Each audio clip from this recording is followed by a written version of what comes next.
Welcome back to B&B Studios, where Berner and Bathy will talk all things happening in the Central Coast Rugby competition. Good chat, good footy, good fun. Take it away, boys. Thanks, Tomo, and welcome back, everyone, for another episode of the B&B Unplugging Central Coast Rugby podcast. Bathy, before we get to how your week's been, you owe everybody, actually, no, you owe one person in particular an apology. Mate, the floor is yours. Take it away. Yeah, mate, I do.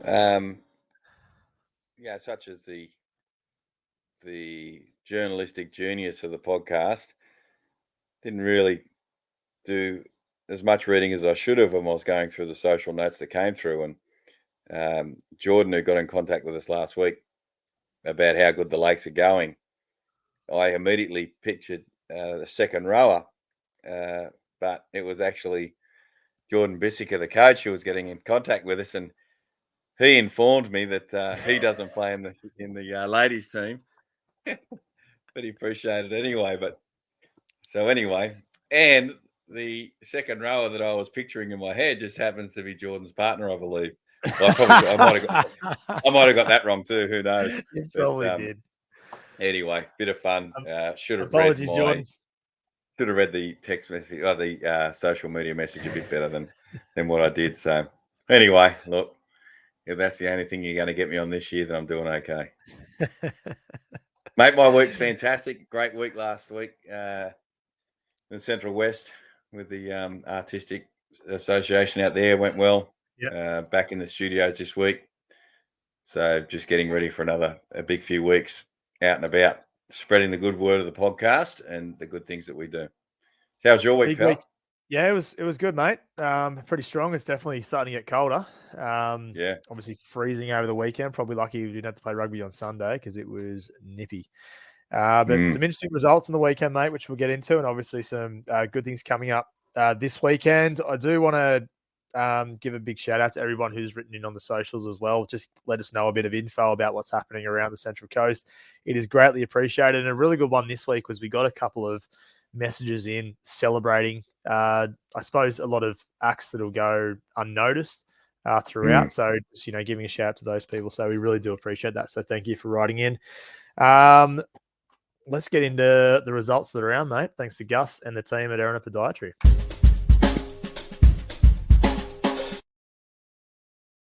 All right, let's see if we can just get Gus in the studio. We'll just see if we can get him in. Here he is. Hey, Gussie, how are you, pal? Gussie there? No. Not working, mate. We'll try again next week. All right, results that are around. Thanks to Gus and the team at Erina Podiatry. Do you want to start with the women's or the men's, Bathy? Mate, let's go to the women's. Couple of ridiculous score lines in the women's competition. Yeah, let's try. So let's try the close game first. Let's review that one. So Lakes get the win over the Razorbacks, 26 points to 22. What a ripper. 3 conversions by the Lakes, only 1 conversion out of 4 tries by the Razorbacks. Ooh. So conversions, Bathy, are the key to the victory here, with Lakes getting the win 26 points to 22. What'd you make of this? But I thought it was. We said before the game, and in last week's episode, we said it was probably going to be the match of the round, and certainly result-wise, it was that. What an absolute cracker! We've spoken about our high hopes for the Lakes women and wanting to see them play some good rugby, and they're starting to put a few games together, which is great, and a couple of really good wins. But the best thing about it too is that Razorbacks side, they're proving themselves to be competitive and not just a sort of flash in the pan. So really good game. I'm quite disappointed I couldn't get out there to see it. But 26 points to 22, what a cracker. I made a couple of weeks ago, if you remember correctly, the Razorbacks beat the Lakes 24 points to 22. Conversions were the savior in that one for the Razorbacks that time. So tight game there. The other 2 games were complete mismatches. The first game, Terrigal beating Warrnambool 90 points to 0. Huge scoreline here. Massive win for the Terrigal women. Yeah, and it's a lot of points in a short amount of time, but the game kind of went a little bit how I was thinking it would. the Trojan women just far too skillful and just took too much speed out wide. Negated the Warnervale women through the centre and just used that smarts and that skill set to really get around those Wildcat women and they did that and obviously scored. I'm just going to count them now: 3, 6, 9, 12, 14, 15 odd tries, and what we're looking at probably 10 or 11 conversions as well. So absolutely outstanding performance by the Trojan women. They keep rolling on. They're a strong outfit. We've known that, and we've known that for a while. But the thing I'm really enjoying about the Trojan women is they are sharing the try scoring around, if that makes sense. So obviously your superstars and your Jet Shoes and Sean George and Jess Brooks, they're obviously scoring plenty of tries, and Ann Jones. But we've got Alexander Jamison, we've got Bronte Kirk-Clark, we've got Sophie Dryden, we've got quite a few different girls getting across the strip, which is great. And also, here's a bit of a tip. We've got 1, 2, 3 different women kicking conversions. So great to see, and a great victory by the Trojan women who are marching on and are clearly, them and Avoca, are clearly setting a very high standard for the other women to follow. Yeah, the other game, Avoca with a huge victory over Wee 87 points to 0. Just looking through here, we've got I know you're not a big fan of Avoca and their conversions. I know that you need to have obviously a chat with H over this. So let me just say 2, 4. Well, Fuzz is now coaching H. I think H has been dropped. Coach, yeah. Well, I tell you what, they might need H back because Fuzz's average as well, mate. 2, 4, 6. Premiership wasn't good enough. H might have got sacked. So 15 tries, yep. 6 conversions, 6 from 15, which, I mean, that's just disgraceful, to be honest. Something I do want to... Just quickly there, a shout out to Jada Staven. Obviously, a very famous name, kicking conversions and scoring goals. Yeah, so, scoring tries even. Grace... you said kicking. I think you said scoring goals or something, mate. Some sort of soccer reference. I've been watching too much EPL, I think. Grace Dabin as well. Been led to believe. So she's 16 years old and has scored 5 tries, which is an outstanding effort, and also 2 conversions as well. And I believe she is a Wee junior. So here's a bit of maths for you, Bathy. She scores 29 points. If she was playing for Wee on the weekend, that is a 58-point swing in Wee favour. That would lead to the Avoca team to win just 29-0 or by 29 points. If you followed along to any of that, all what we need to do is hold Grace Dabin and get her playing in Wee colours again. 5 tries for Grace Dabin, mate. I know I've lost this. It's too late for you, this sort of stuff, isn't it? I can see your eyes rolling back here. 89 points to 0, Avoca over Wee. All right, before we move on to Premier 1, I think, what are we now? We're 5 or 6 games into the competition. Yeah, we're about a quarter of the way or thereabouts. Let's have a quick look at the women's ladder and see how it's planning out. Some teams have played 5 games, some teams have played 4, and the poor old Hornsby women, they've only played 3 at the moment, but we'll see. They should obviously catch up.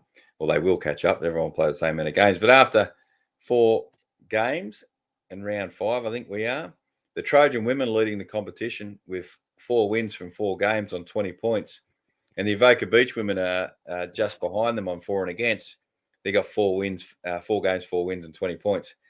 Have a listen to this differential. The Terrigal Trojan women, after 4 matches, are plus 230 points. Crazy. And the Avoca Beach women, after 4 matches, are plus 173. In third place, with 3 wins from 5 games, which is an impressive turnaround by the Razorback women on 16 points. We've got the Lakes women on 12 in 4th. Then we've got the Warnervale women on 10 points in 5th. Wee with the 1 bonus point.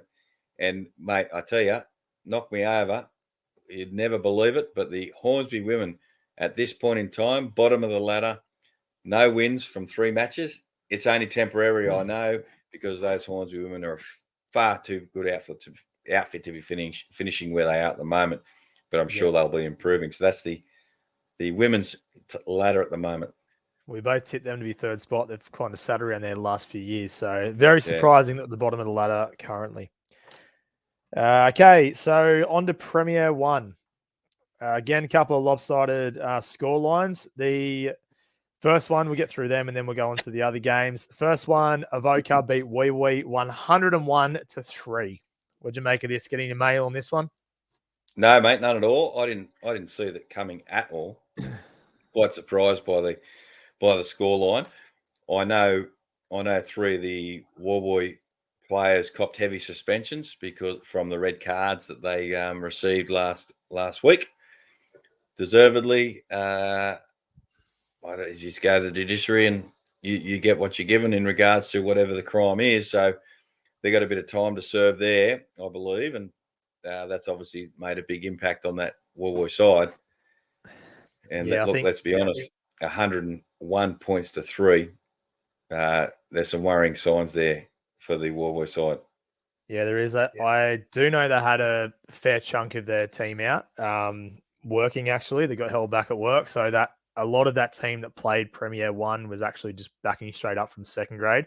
So obviously worrying signs there, but better than actually forfeiting, which has happened in previous times of, stacking first grade and not, playing 2. So there's 2 games that were played. So I think a bit of a positive there, but absolutely clinical by Avoca. And we have said that in games like this, where one team is clearly more dominant than the other, it's the stronger teams are going to be consistent and ruthless in terms of playing that whole game and not just 60 minutes in, just sort of going through the motions, but actually attacking the game. And that's what Avoca's done here. And to be honest, I don't know if this Avoca side would have done that in previous years. I don't think that scoreline would have been that big because we still had some good players out on the park. But I don't think the scoreline would have been like that in previous years. So this is really big signs for Avoca. Obviously worrying signs for Wee Wee, but there'll be a bit of hopefully a chance for one team to get off the bottom of the table this weekend. The other game, which was a bit one-sided, was the before we move on, just a quick shout out. We were going to get him on the podcast this week, but unfortunately we couldn't. But a quick shout out to friend of the show, Mitch Briggs, who I believe just scored his 9th try in 2 matches. That's not a bad go, is it? 9 tries in 2 matches. Jesus. And would it be clear to say, Berner, as a illustrious career you've had as a first grade player down in Warboy, you captained the side very proudly, and you sort of played first grade since the age of 17 or 18 when you came into grade. 12, 14-year career in first grade. I think Mitchy Briggs scored more tries in 1 match than you did in 14 years. Is that correct? I was looking at the 9 going, I don't reckon I've scored 9 in my career because I've been on a couple of nudies as well. Had a couple of good years, but not to that extent. I think nine's probably that's the line for my tries, my total tries in my career, actually. Mitchy Briggs does it in 2 matches. He's outstanding, but has to be said, cannot do it unless the 14 men inside and outside him do their job. So exactly. Big victory to the Avoca Beach Sharks. Let's go on to the other big victory, mate. Yeah, thanks, mate. Move on the Razorbacks. Razorbacks beat Lake Macquarie 79 points to 0. So this was played at Bullaroo. Another big, heavy defeat against Lake Macquarie. So Razorbacks getting a good win. Whoa, mate. Ease up. Whoa. Spoke to you last week and I spoke to the listeners about the statistical improvements from the Lake Macquarie side. You did, and I should have led with that. Yep. And that statistical improvement continues. Okay. Because what do you got see for them me? again improving their defensive performances by somewhere in the vicinity of 13 to 14% from last week. So I'm going to stand by my call that I made last week, judging on those statistical improvements. They will be in the top 4 in the next 3 to 4 weeks. Well, they should have a big improvement this week as well. So we'll see how that one matches up. But clinical by the Razorbacks, 79 points. Variety of try scorers. Ryan Fanning back kicking goals. Couple of Peruks in there scoring tries. Sean, is this the five tries by Sean? Only 4 this week, so he didn't match how he got to last week. So quiet performance by Sean, only 4 tries there. So good win by the Razorbacks. Next 2 games. Well, this one, Bathy, actually surprised me a bit. The size of the victory. Gosford defeat the Lakes 56 points to 17. Gosford actually had a fair few players out. Unfortunately for Gosford, the downside of playing rugby with your mates is that when somebody has something on, there's usually about 10 people that are out that one game. And there was a fair few out, and they got a really decent victory over the Lakes at home. So this is a very good win by Gosford. Very good win. And I think Lockie Shelley also made an appearance as well and played, who's a very handy footballer. So, good win by the Red Devils. And I think the Lakes, again, we speaking about it every week, they're losing those tight matches, and these are the ones that they've really got to win. I was really surprised, I'll be honest, by the size of that victory. I thought Gosford might win in a close one, and then when I heard there was players out, I thought, no, Lakes have got to get up here. But Gosford are undefeated so far. Playing well, and it was a bit of a card-a-thon. I was just having a scroll through the feed there, and I think we had somewhere in the vicinity of 4 or 5 cards throughout the match. So discipline an issue,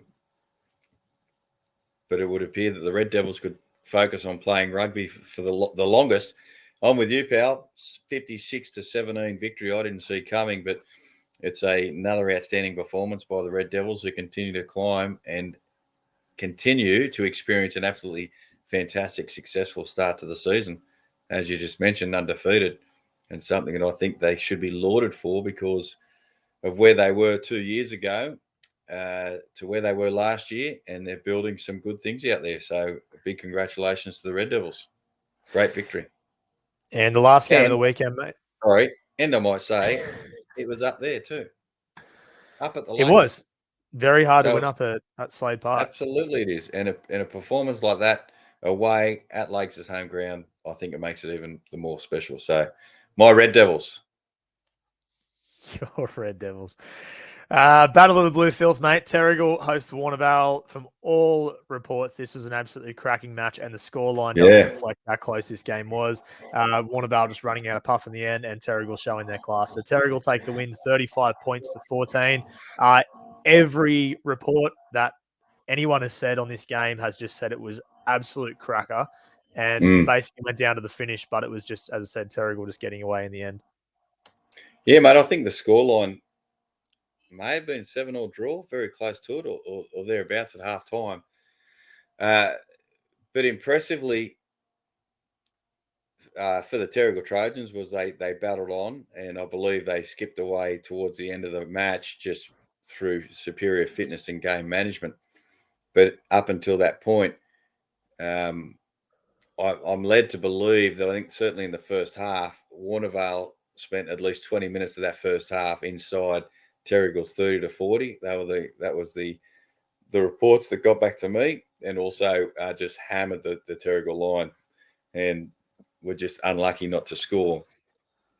I'd like to also take this moment, if I can, to raise. I put something on the socials. I've had some very high, very well-respected members of the Terrigal Trojan community contact me after the match, and just say what a wonderful club that Warrnambool club is becoming, and how amazing that game was, how hard fought the game was, but how respectful the club is, and what's such good culture they've got happening at the moment, and they are an absolute joy. Now, I heard that from one former captain, former premiership winning player at the Terrigal Trojans, who's an absolute legend of the joint, got a hold of me personally, and I reposted his text message on our socials. After that, I got another phone call from a life member of the Terrigal Trojan Rugby Club explaining how brilliant and fantastic the Warrnambool club is, how wonderfully respectful they were, how brilliant they were up in the rugby club afterwards, and what an outstanding game of rugby that was. And then I got a phone call. This is no joke. I got another phone call from the president of the Terrigal Rugby Club, who absolutely wanted me to sincerely express his gratitude and thanks to the Warrnambool Rugby Club for just what an organisation they're becoming and what an absolutely outstanding culture they're breeding in that club. And they were very appreciative of the communal atmosphere and the brilliant celebrations they all shared together in the Terrigal Club after the match. So big ups to the Warnervale Club, because it is an absolutely outstanding effort that they are doing on the field, and even better effort they're doing off the field. And when you get three completely unprompted and independent people from the same organisation go out of their way to contact us here at the podcast to express their gratitude and appreciation of what a great organisation the opposition have become, I think that's a very special thing. So big ups and congratulations to the Wildcats for what they're doing there. Yeah, well said, mate. Congratulations, Warnervale. Obviously, changing results off the field, the perception off the field and what you guys are doing as a club, but also everything you're doing on the field. Obviously, having results there. That'll do us, mate. Thanks, Gus. We'll see. We'll just check in with Gus, see if his mic's working. Gus, you there? You can hear us? Give us a thumbs up if you can hear us, Gus. Yeah, righto. Good. You can hear us. We can't hear you, mate. We can't hear you. Sorry, mate. We'll just move on, mate. All right, preview of round 5. We're just on to the men's, so we'll start with the men's. Mate, exciting news this week. There is a battle for the wooden spoon so far. Not for the wooden spoon. Not for the wooden spoon, but there's a battle for the bottom. There's a battle to hold the ladder for the rest of the teams. Do you know what the bottom of a ladder is called, mate? Is there anything called the bottom of the ladder? Anything at all? Help me out here. Help me out. Spitball with me, mate. Sure. The rung. All right. The battle for the rung. Is that what we're going for this week? Woy hosting Lake Macquarie at Woy Oval. So both teams without a win. Woy currently, as I said, without a win, but with a bonus point victory. And Lakes obviously had a couple of tough losses over the last few weeks, but this should be an even encounter, mate. I think Woy get the win here, but this is Lakes' first. It's come up against some really good sides in coming up. Obviously a loss by about 20 points to Warnervale, but then they came up against Terrigal. They've come up against Voca. They've come up against the Razorbacks, and obviously Woy not as strong as them at the bottom of the ladder as well. So it'll be an interesting match, this one. So I think Lake Macquarie will definitely be up for it. What are you thinking? Mate, I think it really depends on the Woy side that shows up. Depends how much work's on that. The same Woy side that showed up or didn't show up last week, if they show up or don't show up this week, I think the Roos are a very good chance of getting their first victory of the season. Hopefully lessons are being learned up there, because they've played the top 4 sides in rounds 1 to 4 of the Central Coast competition. Yep. So with any luck, they're learning from, the shellackings they've been getting. I know they've got some good people up there trying to get their club organised, and you can see the improvement even in the results. So I think they're a real good chance to knock off Woy, and it's all going to come down to the side that Woy can get together. With that, I think the Woy's performances have probably been a little bit stronger so far this year. I'm going to tip Woy in a tight one, but there's certainly no confidence in that. I think that's just the fact that it's at home. If it was at Lakes, up at Boolaroo, I'd be picking the Roos, but because it's at home, I'll go with the Woy Lions. Yep, I'll go Woy as well on that one. Second game is the Lakes hosting Terrigal. So Lakes obviously coming off a loss at home against Gosford. Now they're up against the competition favourites. What do you make of this?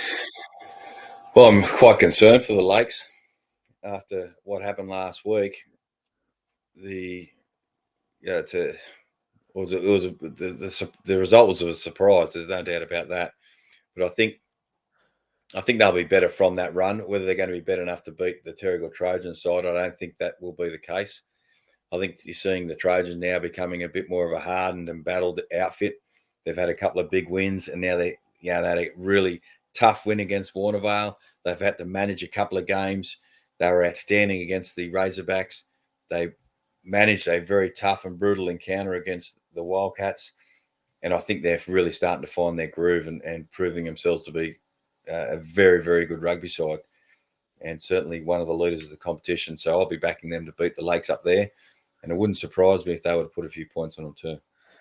Yep, I'm with you on that one. Terrigal over Lakes for me. The third game, Warnervale hosting Hornsby. So Warnervale obviously coming off a narrow loss to Terrigal. Currently with three games played, 2 wins, 1 loss. Hornsby, 3 games played, 1 win, 2 losses. Who are you back in here? This will be a really good game. This is battle of the M1 as well.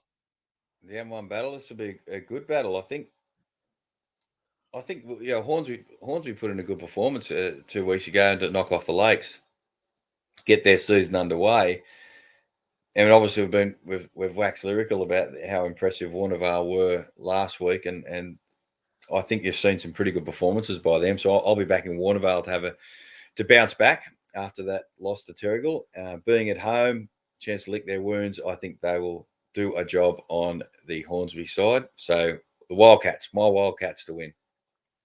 Yep, I'm with you on that as well. Hornsby have to travel, and I think Wildcats are too strong. Be interesting to see how they go this week, actually, on the back of that loss. Avoca have the bye, and then the last game is, it's a bit of a rivalry, this one. Gosford hosting the Razorbacks. And this is a bit of a game, obviously, some ex-Carryong players. It'd be nice if they played it at Carryong Oval, actually, the battle for Carryong, Gosford and Razorbacks, mate. Yeah, it's a split right down the centre, isn't it? There's quite a lot of Carryong players at either club. I really should know this, but I think they might play for the Thompson Brown or the Brown Thompson Shield. Yeah. Apologies if that's wrong, but I know they do play for a bit of silverware between the clubs. There's a rivalry between the two. Should be a cracking match. I think the Red Devils will be right up for this at home too, hosting it. I think this will be the match of the round. I might even Thompson, try and Brown get Shield out there if I can. It'd be a really good match. Who are you going, mate? I don't know. I'm actually leaning towards the Red Devils. I really am. I think they're onto something good, and they've got a bit of momentum. Their mojo's flowing. They haven't lost a game so far this year. They're hosting, and I think it'll be a little bit of an upset if they do win. But I'm going to back the Red Devils here. I think they might be able to sneak away in a tight one. What a turnaround from last year that you're looking at these two clubs going, or even what a turnaround in 5 weeks looking at these two clubs going, I'm going to back the Red Devils. Yeah. I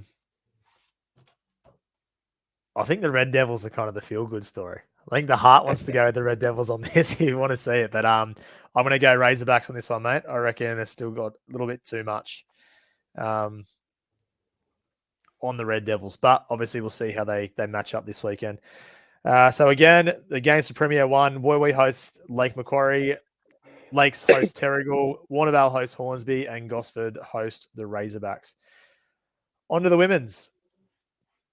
Razorbacks host Avoca at Gosford Rugby Park. Or Gosford Rugby Field, sorry. Showground, if you will.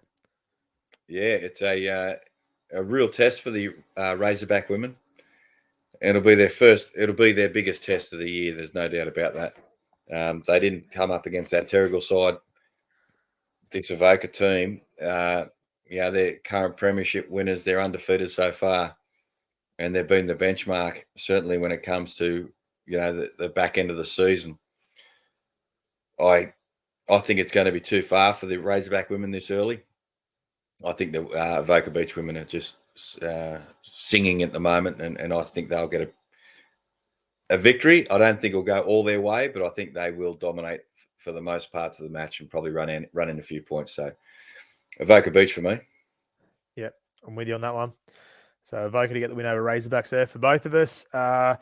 Lakes hosting Terrigal at Slade Park. Really good match. Really good match. I mean, this is where we get to see where really the Lakes are at. They're obviously the club on the up, we feel this year, and they're up against Terrigal this week. So I think it'll be interesting to see where they get to. I'm just saying their recent results. They've had a good win over Hornsby, tight loss against the Razorbacks, and round 1 they went down to Avoca 33 points to 15. So pretty close there as well. Well, the biggest challenge for the Lakes women is going to be shutting down the outside backs, the speed and the skill of the Terrigal Trojan women. I'm not sure if they can do that. I think they can for a while. Yeah, I think they can match it, and I think the game will be tight. But I think you'll see the back end of both first and second halves where the Terrigal Trojan women will run away and score a few points. So the biggest challenge for the Lakes women is as much of a cliche as this is, it's going to be an 80-minute challenge. It's going to be, I think it's going to be really that back end of the first half and back end of the second half is where the opportunity to leak a lot of points will come for them. So if they can really tighten up their defensive structure and around that second half, the back end of the first half and towards the end of the match, I think they can stay very, very close. It is a bloody big challenge. Not many clubs on the coast can do it, and I don't think the Lakes will. I think Terrigal will win the match. Yeah, I'm with you on that one. I think Terrigal is a little bit too strong for the Lakes, but it'll be interesting to see how they match up, because if they can get her on the outside of Lakes, then that's when it's just so easy to put 50, 60 points on a team. But if they can really shut it down and limit the scoring, but it would be an interesting match this week, and obviously to see how they are, and especially at home as well. Well, the best thing. Sorry, mate. The best thing for the Razorback women playing Avoca and the Lakes women playing Terrigal, they're obviously both Razorbacks and Lakes are both eyeing off those third, fourth spots. Even this far out from the semi-finals, really good opportunity for them to say, righto, where are they? Where are these women at? What do we got to do to get there, and what do we got to do to match and beat them? So yeah, I think it's a really good opportunity for both Razorbacks and the Lakes women, but I see Terrigal winning this one. Yep. And the last game is Warrnambool hosting Hornsby. Battle for the match of the round. Match of the round. So Warrnambool currently in fifth spot, 4 games played, 2 wins. Both of those wins have been against Woy. One was a forfeit. And Hornsby, currently 3 matches, 0 wins. I'm backing the Nalas in this one, mate. I reckon they get their first win of the season. They have to. Simple as that. They've got to. Yeah. They've got to kick back. They've got to kick their season, kickstart their season now, get it underway with a victory. I'm not sure what's going on there, but it's a very un-Nala-like performances so far this year. So it's got to be changed around, and it's got to be changed around this Saturday at Woongarra Oval with a victory over the Wildcat women. I can tell you right now, though, if those Hornsby women don't shut the Wildcats down through the centre, they're going to roll straight through the middle of them and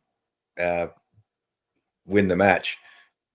Hornsby got to get back to Hornsby rugby. They've got to get back to the Nalas rugby that was been so competitive and so successful for them over the last few years. And if they can do that, I think they'll win the match. All right, going over the games again. The Razorbacks host Avoca, Warrnambool hosts Hornsby, and the Lakes host Terrigal.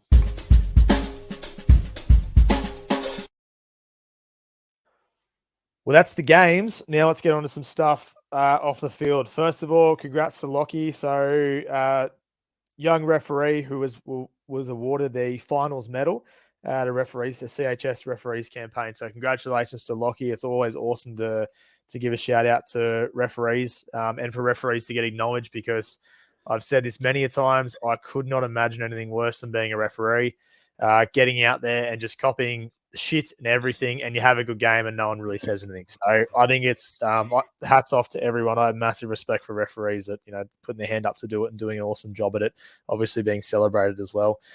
Brenton Wagner, 50 Premier 1 games for Gosford. So congratulations, Wags, on 50 games. There was one that you wanted to touch on a little bit, mate, regarding some poor behavior from the sidelines. So from my understanding, there was, it's becoming less and less. And we did hammer on this for a couple of years ago, and we haven't really heard much about it recently, but unfortunately there's been a bit of a shitty behavior that sort of crept in on the sidelines with supporters, etc. So I'll let you take it from there. Yeah, mate. I just wanted to express some concerns going through the minutes of the CCAU board meeting, and I'm really concerned about when the referees are starting to make complaints about crowd behaviour and crowds shouting personal attacks and personal insults to the opposition. That's not what rugby's about. And as I said, we touched on it before. We, the rugby community, got our tap our mates on the shoulder who's getting a little bit carried away on the sideline and say, mate, pull your head in. That's not what we're about. There are other codes that can do that, and there are other codes that act and carry on like that. What differentiates us from those other codes is our respect for each other, our respect for the game, and our respect for the brilliant culture that is in the game of rugby. And so really disappointing to hear that and to read that. I was also disappointed from the fact that we've now got to have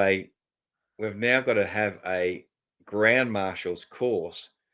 So you've got to do a course to go and tell people to pull their heads in, and that it's concerning for me, and it's concerning that our behaviour in the crowd is getting such that at times these things happen. And I can tell you now, in the well and truly 30 plus years of my, I've been around the sort of local rugby scene.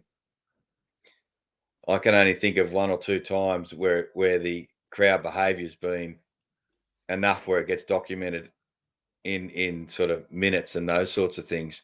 So it doesn't happen very often. I was surprised to hear it happened over the last sort of week or so.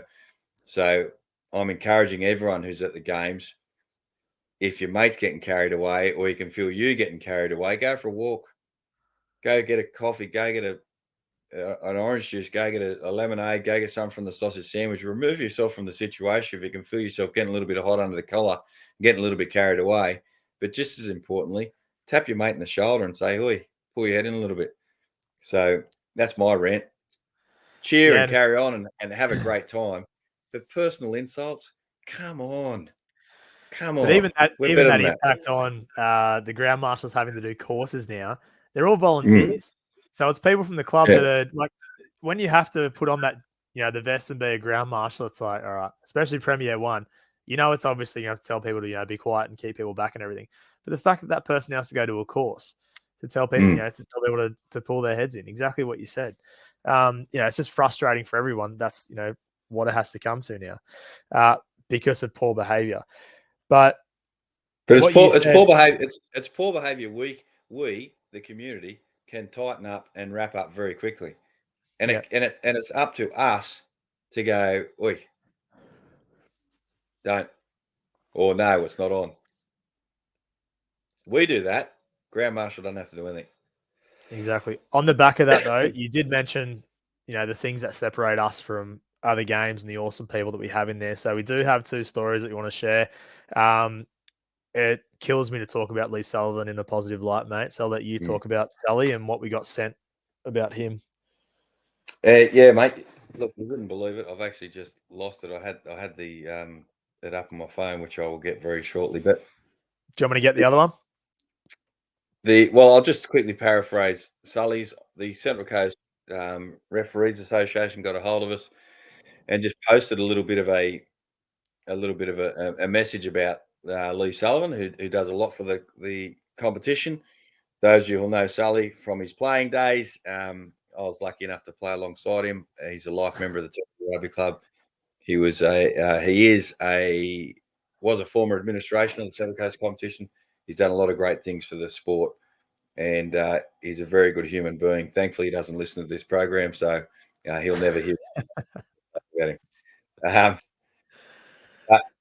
So in short, there was an Avoca versus Terrigal Tens match, and a young referee was very nervous refereeing their first game. Sully just happened to be there.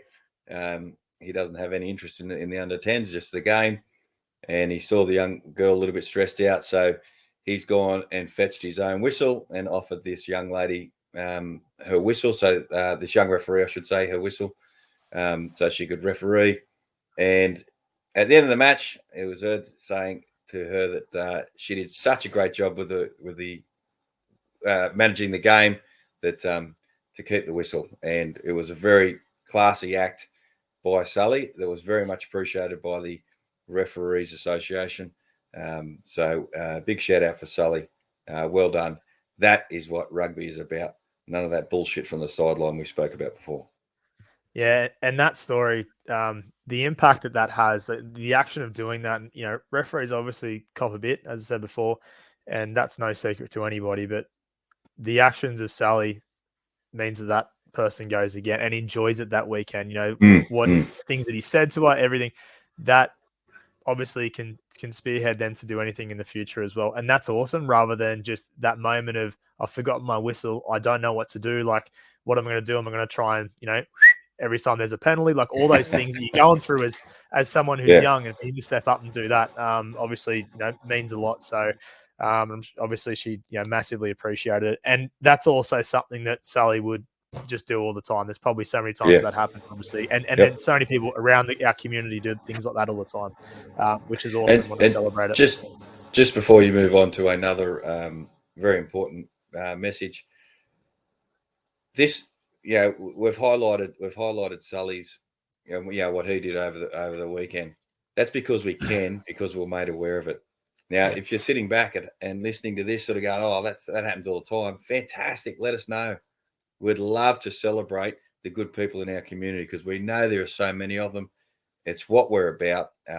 We love our community, we love our rugby, and we love all the members who contribute in such a positive way. It's fantastic. And speaking of that, Bernie, you've got another one we're gonna continue on with. Yeah, I do, mate. Josh Reed, who's played many years for Gosford and also had a season up at Carrierong, has recently been diagnosed with a high-grade B-cell lymphoma. His chemo started last Thursday, ongoing for the next 6 sessions for around 5 to 6 months. So the Lakes actually caught wind of this. And obviously last week, Lakes played against Gosford. And he's written in and said, Lakes Rugby caught wind of this, and the rugby community just doing what the rugby community does best in times of need, which has come together. They've done meat raffles at the Lakes versus Gosford game on the weekend and donated all the proceeds to Josh. He just wants to pass on that he's incredibly grateful. They did not have to do it, but they did. And it just felt like this needed to be highlighted. The rugby community is strong. A story like that, obviously, Josh, going through a lot at the moment, and, we're thinking of him and also his family. But the Lakes Rugby Club, again, it's not one of their own in terms of Lakes, but it's one of the rugby community, and going above and beyond to do that, organise meat raffles and donate everything to him as soon as they've caught wind in it. So a huge shout out to the Lakes Rugby Club. That is another thing, a big thing they've done for someone there, and that goes unnoticed. We don't know that unless Josh has written in and told us himself. So thanks, Josh, for writing in, and also massive ups to the Lakes Rugby Club. Good all round, mate, isn't it? It is. We love the game. We love the game. Absolutely. Love the community. We bang on about it, and it's what makes us. What separates us from other codes. It's as simple as that. It's great stuff. So, big ups, Lakes. And mate, thanks everyone. I've had enough. You haven't had enough yet, because we got an obligation for a spot. We got an obligation for a sponsor, mate. So I'm going to put it on the screen. And guess what we got to do? Our clean-up of the week. How ugly is it? God, it's horrible. Clean-up of the week. All right. Who's it going to, mate? Well, I'll tell you what I'd like to do is I'd like to get Exquisite Exterior Cleaning Services and get along to that. Well, I'm going to change it. I'm going to share the Exquisite Exterior Cleanup of the Week award. Okay. And it's going to be shared. It's going to be shared between I can't remember now, the Wooi women and the Wooi men and the Warnervale women. They're going to share it for copping an absolute shellacking over the weekend. All right. So I like that. So the Exquisite clean up Exterior your Carl, who's obviously a generous sponsor, who's the owner of Exquisite Exterior Cleaning from the Gosford Rugby Club. He's going to have something for all our listeners as well over the next few weeks. So keep an eye out for that. And obviously, as always, thank you very much, Carl. Incredibly generous for sponsoring us. I didn't nearly forget. Bathy nearly forgot. Sorry, mate. No, well, I was going to say I just missed a phone call. I'm pretty sure it was from him as well. So we'll get him on next week to give us the great news and the great giveaways or the exciting stuff he's going to do for one of our listeners. So awesome. Can I go now? To see you, you can go, mate. It's well past your bedtime. Hope to see you out at the games this weekend. Get down, support rugby, and obviously the message from this week, if there's any shit on the sidelines, pull them in. We don't want any of that at all in our game. And please write in if there's any amazing stuff happening around your club or other clubs or anything you say. Please write it in so we can share it and celebrate all the awesome things that we're doing in Central Coast Rugby, because we are doing some awesome stuff. Love you. That'll do us, mate. See ya. Stuff the ending there, haven't I?